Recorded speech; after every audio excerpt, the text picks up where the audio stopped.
আর আমরা কি কপাল নিয়ে আসলাম, প্রতিবেশী একটা পেয়েছি, কন্যা দিয়ে দিলাম, তারপরও বন্যা দিয়ে শেষ করে দিচ্ছে। তা আর কি দেব? যিনি বলেছিলেন যা দিয়েছি ভোলার মতো না, কোনদিন ভুলতে পারবে না, তাকেই তো দিয়ে দিলাম। কন্যা দেওয়ার পরে যদি বন্যা খাওয়া লাগবে, জানতাম যে কন্যা জীবনও দিতাম না। দরুদ আর সালাম পড়ি আমাদের নবী মুহাম্মদ রাসূলুল্লাহর উপরে সাল্লাল্লাহু আলাইহি ওয়াসাল্লাম। আমার আজকের আলোচনার বিষয় হচ্ছে এই যে আযাব গজবগুলো একটা একটা করে এখনো থামছে না, আসতে আছে। এগুলোর কারণ ব্যাখ্যা করব আজকে কোরআন দিয়ে। সূরা রুম 41 নম্বর আয়াত। কত নাম্বার? আল্লাহ রাব্বুল আলামিন বলেন, আউযু বিল্লাহি মিনাশ শাইতানির রাজীম, বিসমিল্লাহির রহমানির রহিম।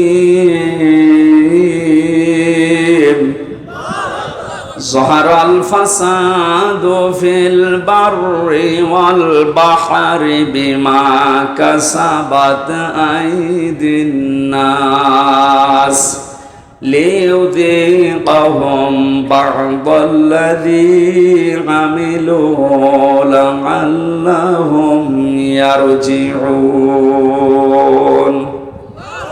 সাদাকাল্লাহুল আযীম। আল্লাহ পাক বলেন, জলে স্থলে যে বিপদ আপদ মুসিবত, যে গজবগুলো দেখতে পাচ্ছ, সব কিন্তু তোমাদের হাতের কামাই করা বস্তু। আমি এগুলো দিতে চাই না। ওমা আসাবাকুম মিন মুসিবাতিন ফাবিমা কাসাবাত আইদিন নাস ইলা আখির আয়াত। সূরা শুরার ভেতরে আল্লাহ জানিয়েছেন, যত অপরাধ করো, আমি যদি সব পাপের শাস্তি দুনিয়ায় দিতাম, শ্বাস করার সময়ও পেতে না।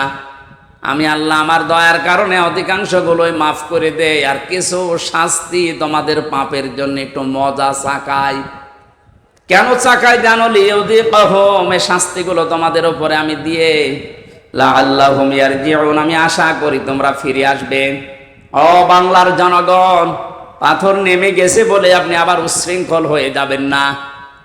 কারণ উচ্ছৃঙ্খল যারা, যে মানুষগুলো জালেম, যারা মানুষের অধিকার নষ্ট করে, ওই মানুষগুলোকে আল্লাহ পছন্দ করে না, করবেও না। আমরা যেন সংশোধন হওয়ার নিয়ত যখন এসেছি, পাপের এই কারণগুলো আগে আবিষ্কার করা। প্রতিটি যুগে যুগে আমরা দেখেছি আল্লাহ যে আযাবগুলো নাযিল করেছিলেন, তার কিছু কিছু কারণ পেয়েছি। সূরা আনকাবুতের 40 নম্বর আয়াতের ব্যাখ্যা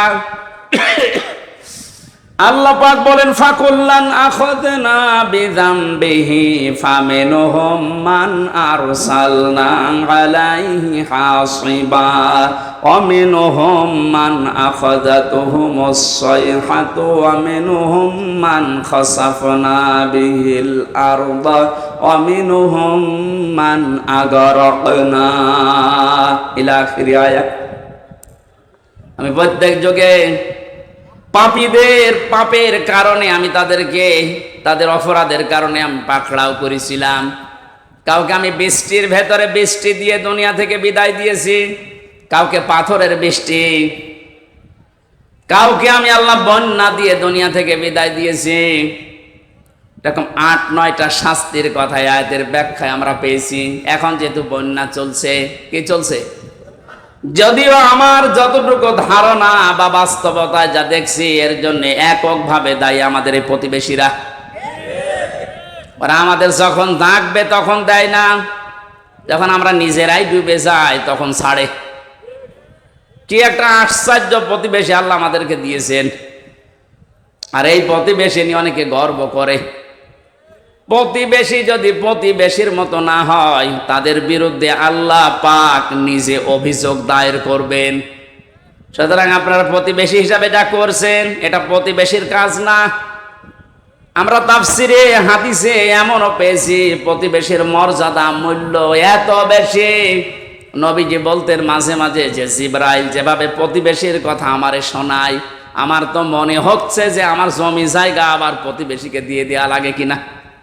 এত হক, এত অধিকারের কথা জিবরাইল এসে প্রতিবেশীর বিষয়ে নবীকে জানাতেন। আর আমরা কি কপাল নিয়ে আসলাম, প্রতিবেশী একটা পেয়েছি। কন্যা দিয়ে দিলাম, তারপরও বন্যা দিয়ে শেষ করে দিচ্ছে। তা আর কি দেব? যিনি বলেছিলেন যা দিয়েছি ভোলার মতো না, কোনদিন ভুলতে পারবে না, তাকেই তো দিয়ে দিলাম। কন্যা দেওয়ার পরে যদি বন্যা খাওয়া লাগবে, জানতাম যে কন্যা জীবনও দিতাম না। হেলিকপ্টারের মালিককে বলে দিতাম যে ভাই ওইদিকে না, যে অন্যদিকে যান। প্রতিবেশী আপনারা কিন্তু টার্গেট হয়ে যাচ্ছেন আল্লাহর। তারপরও যেহেতু প্রতিবেশী, আপনাদেরকে আহ্বান জানাচ্ছি, আপনাদের মানবিক যে দিকগুলো আছে একটু ফুটিয়ে তোলেন। কি অবস্থা এই 12-13টা জেলার, যে অবস্থা দেখতে পাচ্ছি সহ্য করার মতন। আমার যেহেতু অনুষ্ঠানগুলো বিভিন্ন প্রান্তে নেওয়া আছে, এই জন্য সবসময় আমি যেতেও পারছি না। অর্থনৈতিকভাবে যতটুকু আমার সামর্থ্য আছে আমি চালাচ্ছি কাজ। বাংলাদেশ জামাতে ইসলামী কুষ্টিয়া জেলা শাখার পক্ষ থেকে ওনারা খরচ করে যাচ্ছে। আমি আহ্বান জানিয়েছি আমার জেলার ভেতরে যারা আছেন, সঠিকভাবে যদি এই বানভাসী মানুষকে কিছু দিতে চান, অন্যের হাতে দিলে হয়তো 2 নাম্বারই হতে পারে, কিন্তু আমার যতটুকু বাস্তবে দেখা, এদের হাতে দেন, সঠিক জায়গায় পৌঁছিয়ে যাবে, যাচ্ছেও তাই। আপনারা যা করলেন এই মানুষগুলোকে, এদের আর দেখার মতো শোনার মতো এদের দুঃখ, এরা এখন কিন্তু মজলুম। আর আমরা জানি ইত্তাকি দাওয়াতাল মাজলুম ফাইন্নাহা লাইসা বাইনাহু ওয়া বাইনাল্লাহি হিজাব। আল্লাহ পাক বলেন, পৃথিবীর মানুষেরা আর যাই করো না কেন, মজলুমের বরদুয়া থেকে নিজেকে বাঁচিয়ে রাখবা। খুব ভয়ঙ্কর বিষয়টা। মাজলুম সে যে কেউ হতে পারে। ও যদি সত্যিই মন থেকে এই জুলুমের কারণে কিছু বলে, আল্লাহ কিন্তু সত্যি সত্যি ওটা আর ফেরত দেয় না, সঙ্গে সঙ্গে কবুল করে নেয়। এর বাস্তব উদাহরণ যে ছোট হুজুরটা রাফিকুল ইসলাম মাদানি, এ ছেলেটা আমার সাথে ছিল প্রথম 2 মাস। আমারে বলছিল, হামজা ভাই আমারে প্রথম ধরার পরে রিমান্ডে যেদিন আমার এরা 12:30টার সময় হাতির ঝিলে নিয়ে গেছে, পুরা উলঙ্গ করেছে, আমার শরীরে 1 টুকরা কাপড় রাখতে দেয়নি, রাস্তা 2 দিক থেকে ব্লক করে আমার পুরা শরীরটা উলঙ্গ করে একটা সিগারেট আমার হাতের ভেতরে ধরিয়ে দিয়েছে। একটা অর্ধ উলঙ্গ মেয়ে লোক কোথা থেকে যেন নিয়ে আসলো, আমার পাশে দাঁড় করিয়ে ছবি তুলতেছে। আর একে অন্যকে বলছে এটা আজকে ছড়িয়ে দেওয়া লাগবে, তাহলে দেশের মানুষ বুঝবে যে হুজুরের অবস্থা কি। মানে বলছে, আমি একজনকে জিজ্ঞাসা করলাম, এক এসআইকে, যে আপনারা যা করলেন আমার সাথে, এটা কি সত্যি ডিবির হারুন স্যার জানে? ওই এসআই বলছে জানে না, মানে ও হারুন স্যারই করাচ্ছে। বলছে আমি এত অসহায় হয়ে গেলাম ওই সময়, মুখ থেকে আমার বের হয়ে গেল, আল্লাহ যা করলো তুমি তো দেখলে, যে লোকটার নির্দেশ মতো এগুলো করছে তারে তুমি একটু দেখো। আল্লাহ ঠিক দেখেছে। ছোট হুজুরকে যা করেছিল আল্লাহ দুনিয়ায় থাকতে ওরে দেখিয়েছে 3 ইঞ্চি, রাস্তায় বের হতে পারে না। মহিলারা পর্যন্ত নাকি এখন জিকির করছে 3 ইঞ্চি 3 ইঞ্চি। কি কোথায় নামিয়েছে আল্লাহ দেখলেন। এটা রেকর্ড হচ্ছে, এই জন্য যারা প্রতিবেশী আছেন খুব সতর্ক থাকেন। মাজলুমের দোয়া কিন্তু আল্লাহ ফেরত দেবে না। আপনি যদি বলে কয়েও দিতেন যে এই 8 ঘন্টা 10 ঘন্টা পরে আমি পানি ছাড়বো, তাও তো আমি একটু গুছিয়ে নিতে পারতাম। রাতের বেলা ঘুমিয়ে আসে আর পানি দিয়ে আপনি ভাসিয়ে দিলেন। কত মানুষ এই ভেসেই মরে গেছে।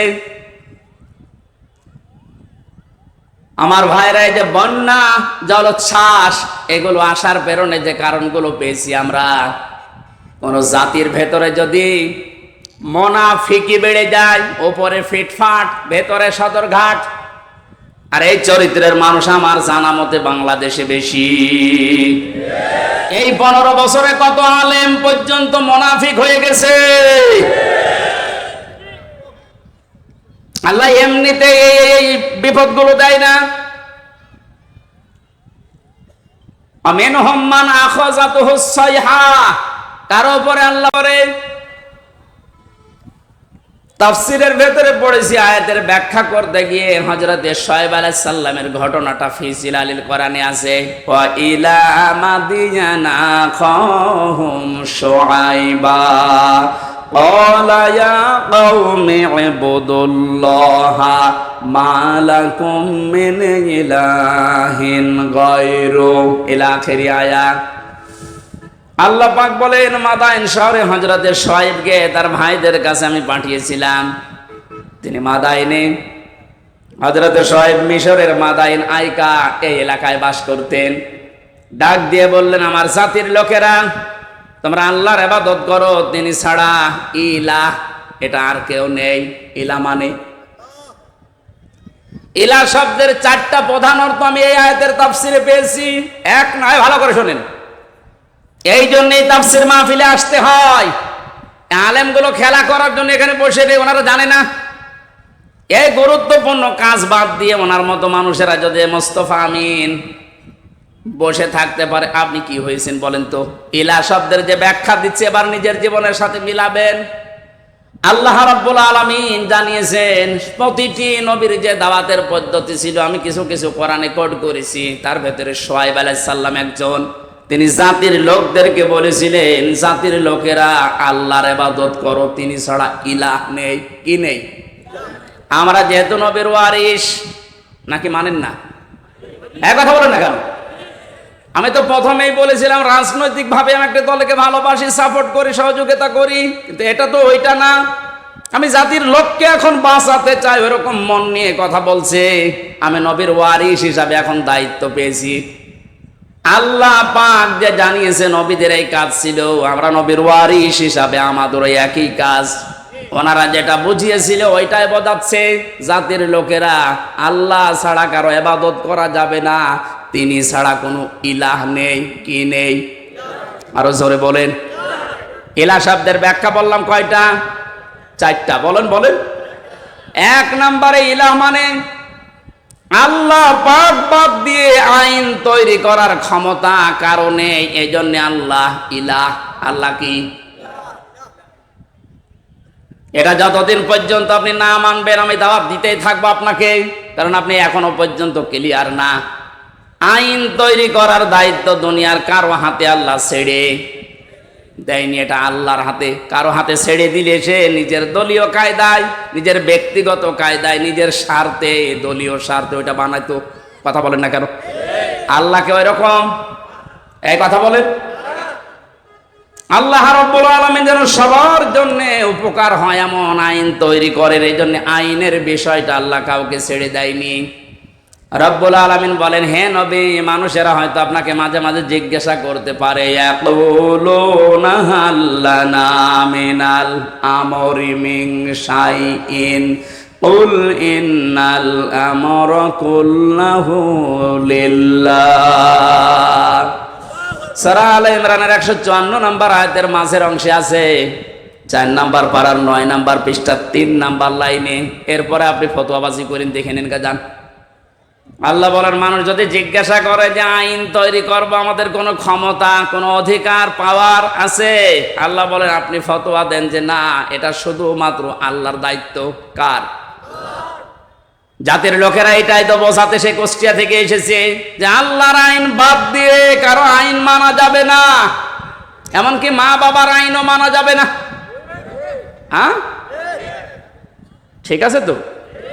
না না, এই যে হুজুর বলেন তো, মা বাবার আইন মানা জায়েজ আছে না নেই? না, আন্দাজ বলেন কেন?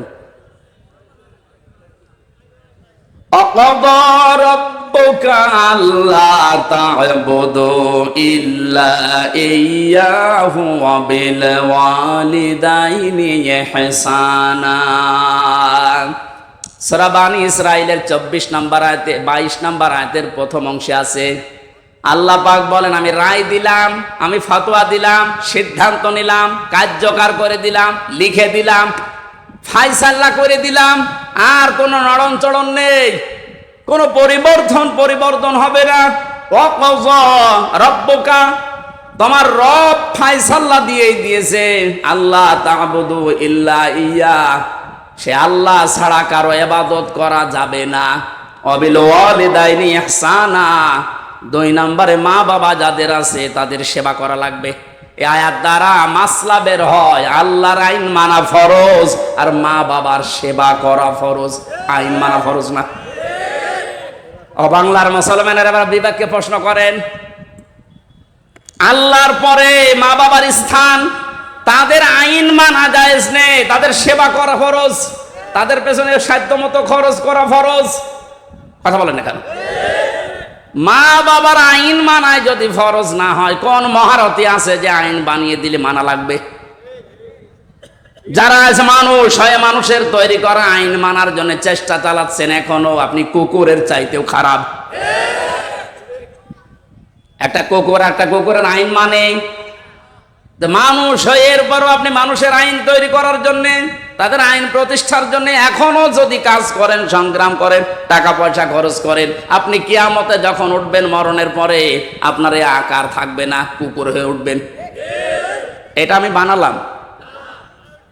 হ্যাঁ, সূরা এই রহমানের ভেতরে আছে, ইউরাফুল মুজরিমুনা বিসিমাহুম ফায়ুখাযু বিন নাওয়াসি ওয়াল আকদাম। আমি লম্বা করে দলিলগুলো বলতে পারছি না, খুব তাড়াতাড়ি করছি।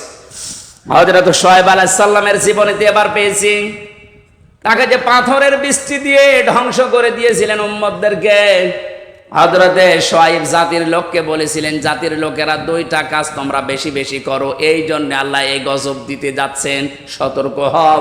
ফাউফুল কাইলা ওয়াল মিজানা ওয়ালা তাবখাসুন নাসা আশিয়াআহুম ওয়ালা তুফসিদু ফিল আরদি বা'দা ইসলাহিহা ইলা আখির আয়াত। এক নম্বরে জাতির লোকের ভেতরে এই কাজটা বেশি ছিল, তারা ওজনে কম বেশি করত। কিসে ওজন? মানে শুধু দাড়ি পাল্লার ওজন বলেন না, পৃথিবীর প্রতিটি জিনিসের ওজন আছে, আপনার বিবেকেরও ওজন আছে। এই যে চেয়ারে বসেছি, চেয়ারের ওজন আছে। যারা যে লেখাপড়া করায়, মাস্টার, শিক্ষক, ওস্তাদ, মুআল্লিম, তাদেরও ওজন আছে। তারা নেওয়ার সময় তো বিভিন্ন জায়গা থেকে জ্ঞান ভালোই অর্জন করেছে, এই যে মাস্টার, কিন্তু দেওয়ার সময় আর ঠিক মতো ছাত্র ছাত্রীদের দিতে চায় না, তখন বলে প্রাইভেট পড়া লাগবে, কোচিং করা লাগবে। কোরআনে কারীম যেন আমাদের নাম নিয়ে আয়াতটা আল্লাহ নাযিল করেছেন, ওয়াইলুল লিল মুতাফফিফিন আল্লাযীনা ইযা ইক্তালু আলান নাসি ইস্তাওফুন। আল্লাহ বলেন ধ্বংস হয়ে যাক ওই দোকানদারগুলো যারা ওজনে কম বেশি করে। এখানে শুধু দোকানদার উদ্দেশ্য না, দুনিয়ায় যে যেখানে আছে ওই জায়গায় নেওয়ার সময় ঠিক মতো নেয়, দেওয়ার সময় যারা কম দেয়, এই মানুষগুলো এই আয়াতের ভেতরে শামিল। তাদের ধ্বংস কামনা করছে কে? যে যে জায়গায় আছে আমাদের ওজন যেন কম বেশি না হয়। আর জাতির ভেতরে ওজনের স্তর ঠিক নেই। ধনীরা অপরাধ করলে ওজন একরকম হয়, গরিব মানুষ অপরাধ করলে ওজন আর এক রকম হয়। নিজের দলীয় লোক অপরাধ করলে ওজন বিচার একরকম হয়, আর অন্য দলের লোক যদি অপরাধের নাম গন্ধ না শুধু শোনে, সন্দেহ করে, বিচার অন্যরকম হয়। এই জন্য তো গজব এসেছে। 2 নম্বরে আল্লাহ বলেন, দুনিয়া শান্ত হয়ে যাওয়ার পরে কেউ যেন বিশৃঙ্খলা করার চেষ্টা করো না, যেটা এখন দিন দিন। এই জন্য আমরা সাবধান হব। এই 2টা কাজ যদি সমাজে, দেশে জারি হয়ে থাকে, আপনি শুধু না, আমিও বাঁচতে পারবো না। এই জন্য আমাদের সতর্ক হওয়া লাগবে। আল্লাহর গজব নাজিল হওয়ার জন্য যে শাস্তিগুলোর কথা, যে কাজগুলোর কথা, আল্লাহ আমাদের এই কাজ থেকে বিরত থাকার তৌফিক যেন দান করেন। আপনি কার জন্য ওজনে উল্টা পাল্টা করে বিবেককে বিসর্জন দিয়ে, বাম হাতের ইনকাম দিয়ে উল্টা পাল্টা করে টাকা পয়সা আপনি ইনকাম করে রেখে যাচ্ছেন? কার জন্য বলেন? যার জন্য রেখে যাচ্ছেন আপনি একটু ওই জালেমগুলোর দিকে তাকাতে পারেন না?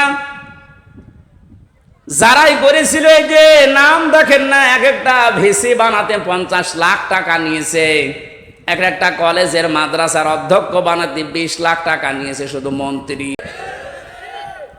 যে যেখানে আসি ওজনটা ঠিক করেন নাই তো কিন্তু শাস্তি আল্লাহ দিতে 10 বছরও লাগবে। জাতির লোকেরা যে অপরাধ করতো তাদের জন্য যে শাস্তি আল্লাহ দিতেন, যেহেতু আমরা মুহাম্মদুর রাসূলুল্লাহর উম্মত, আমাদেরকে বিশ্বনবী জানিয়েছেন দুইটা কাজ থেকে বিরত থাকবা, নয়তো আল্লাহর গজব আযাব অন্যান্য নবীদেরকে যেভাবে ঘিরে ধরেছিল, আমি দোয়া করেছিলাম আল্লাহ আমার উম্মতকে একবারে ধ্বংস করে দিও না, এই জন্যে আসে না। কিন্তু যদি এগুলো ব্যাপক হারে আরম্ভ হয়, আল্লাহর গজব নাজিল হতে কিন্তু বেশি সময় লাগবে না। আমাদের এই হাতের কামাইগুলো আমরা বন্ধ করব, বিশেষ করে ওজনটা। আর সব জায়গায় ওজনে কম বেশি করা হচ্ছে। আমরা চেয়ারে বসে ওজনালা কথা বলতে পারি না, আর 15 বছর তো পারি নাই।